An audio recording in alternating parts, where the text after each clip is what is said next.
Hey guys, Tamron here with another video. So in this video, we're going to take a look at a red-tailed hawk nest.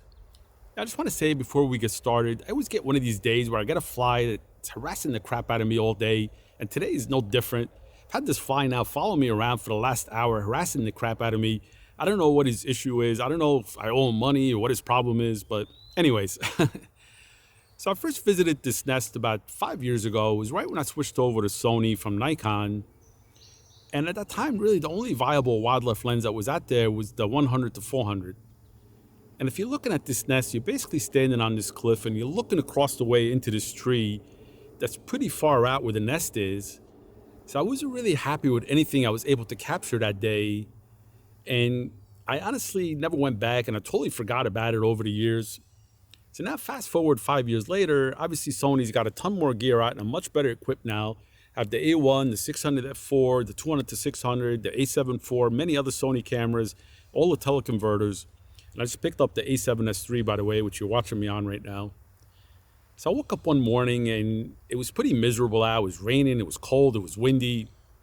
But I still have to go somewhere because I go stir crazy. So I was trying to think of somewhere to go, somewhere different that I haven't been to in a long time. And I remembered that nest and I was wondering if it was still there 5 years later, but I know that raptors like to go back to the same nest every year, so I decided to take the chance and go there. And it was one of the best decisions that I've made in a very long time when it comes to wildlife. When I went there was two babies in the nest, and I was able to follow them for a little over a month, all the way from when they had the white feathers, really awkward, being fed all the time, all the way until they were out of the nest, and then finally completely on their own and completely left the area. So I got tons of pictures, tons of video, and I can't wait to share them with you. But a quick side note, I used to have a studio a long time ago, like 15, 18 years ago. And I honestly just lost the passion for it and I stopped doing anything musically. So I started to get inspired lately and I wanted to start doing music again. So I decided instead of using royalty-free music like I always do, I decided to do my own music. So the music you hear in this video is from me. So let me know what you think in the comments. I'd love to hear your feedback. So anyway, instead of looking at me, let's get into this video. Let's get into the pictures. Let's get into the story. And let's go. All right, what are you still sitting there for? Let's go. You're missing the whole thing. It's over here. Come on, let's go. We can say hello to the fly in the way there too. I think I hear him. You know, you can have the best gear, the best camera, you could be the best photographer in the world if there is such a title. But if you go somewhere where there's no action, it's not going to matter. So deciding where to go is sometimes the most important decision that we make. And today, I made the right decision.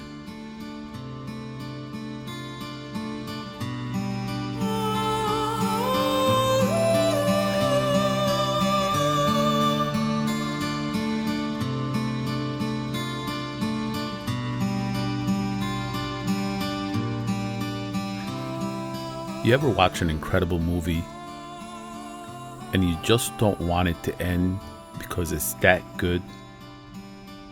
That's how this whole experience felt.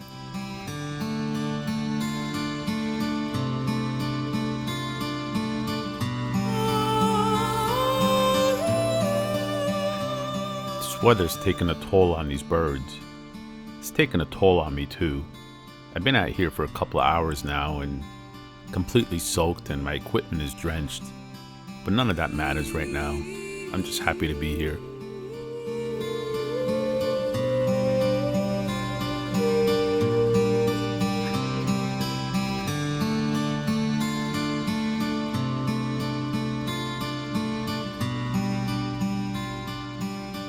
At this age, they need to eat constantly.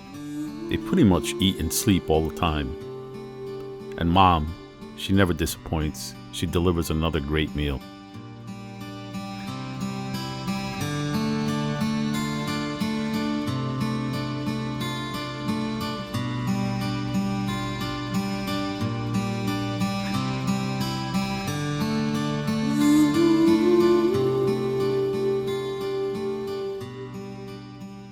Now that everyone is fed and their bellies are full, it's time to get some sleep. and Mom shields them from the rain and cold. It's pretty incredible to watch these birds that we think of as so fierce to be so tender with their young.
Sometimes Mom needed some peace and quiet and enjoy a meal by herself.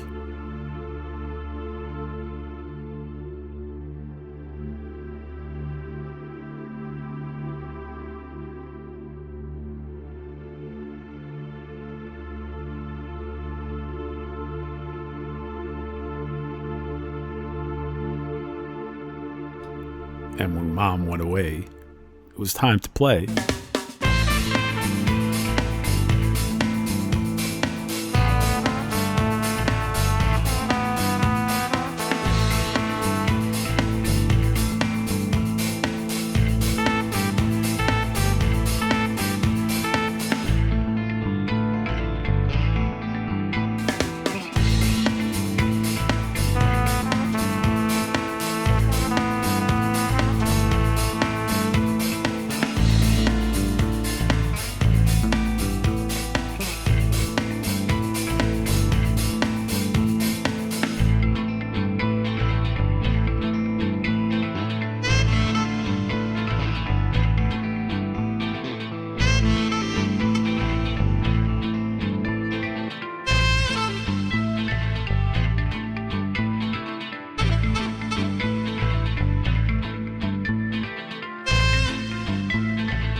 As amazing as this whole experience was, there's one thing that really stood out to me, and that's how fast the transformation happens.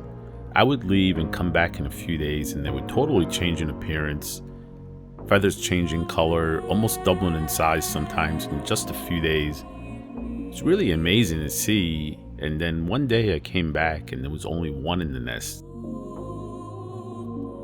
And I was wondering where the other one was. And I look over to my left and there he was, right next to me, almost too close that I couldn't fit him in the frame. And he looked so awkward and didn't know what to do with himself, like he was in shock that he was out of the nest. It's really beautiful to watch.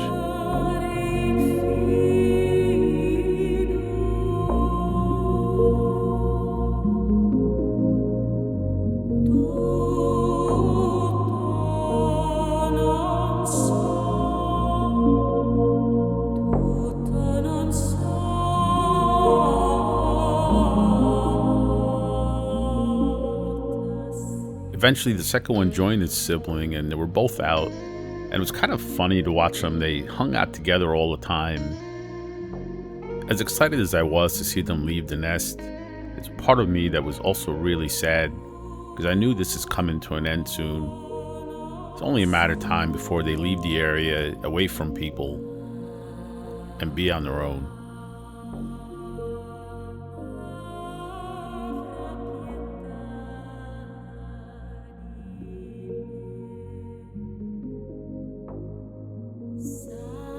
And in the beginning, you would hear them begging for food all the time, and they were being fed constantly by the parents. And then the feedings kind of slowed down, where they would just feed them just enough to keep them surviving. And then eventually the feedings stopped. It's really tough love to get them to start hunting on their own and be on their own. It's the only way they could do that. And it was kind of heartbreaking, because you would hear them begging for food from a distance, and it would get louder and louder, and then eventually the voices stopped and I didn't see them anymore. They left the area. And on the way driving home, I started to get this sad feeling coming over me, because I knew I'd probably never see them again. But I was happy to see that they made it. You know, a lot of these young raptors don't make it to this age. There's so many things that can happen. It's not easy for them to survive. So I was happy that they made it, and there was a happy ending to this. And hopefully, I'll get to see another generation next year.